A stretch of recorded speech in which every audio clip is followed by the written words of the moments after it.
Bonjour. Ils n'appartiennent pas au monde, de même que moi, je n'appartiens pas au monde. Ils n'appartiennent pas au monde, de même que moi, je n'appartiens pas au monde. Ce sont les mots de Jésus en prière que nous lisons dans l'évangile de Jean, au 7e dimanche de Pâques. Jésus prie son Père pour ses disciples et souligne la caractéristique fondamentale du disciple du Christ: ne pas appartenir au monde. Le verbe appartenir désigne la propriété, la dépendance, voire même l'esclavage. Ne dit-on pas qu'un esclave appartient à son maître? Il y a une revendication profonde de liberté dans ce constat de non-appartenance. Cette liberté, c'est celle de la foi. Avoir foi en Christ ressuscité est une liberté que personne ne peut nous ôter. Elle est toujours inattendue. Elle fait irruption dans notre vie à un moment imprévisible. Que l'on songe au récit de conversion des catéchumènes. On peut parler de libération pour comprendre cette non-appartenance au monde.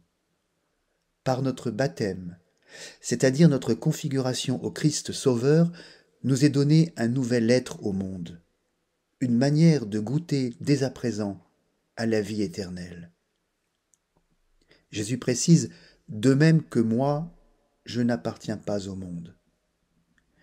Il nous appelle par là même à une imitation de sa vie, de la conscience de sa divinité sous le regard du Père.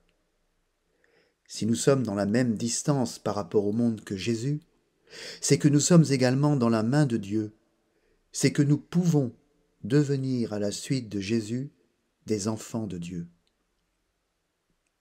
La conséquence de cet être au monde est grande pour le chrétien. Il s'agit ni plus ni moins de partir en mission dans le monde.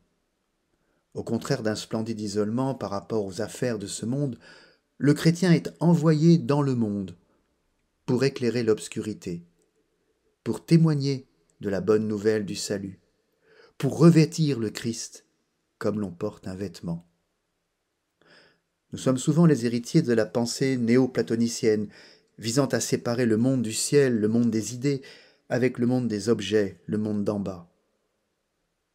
Bien au contraire, parce que tout a sa place dans la création, le chrétien, par ses actes et sa vie de foi, laisse entrevoir le ciel sur la terre.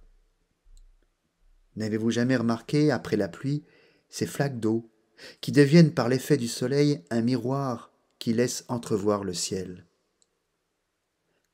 À la manière d'un ferment, nous pouvons annoncer le Christ dans ce monde, pour qu'il en soit exaucé. Cherchez, vous trouverez.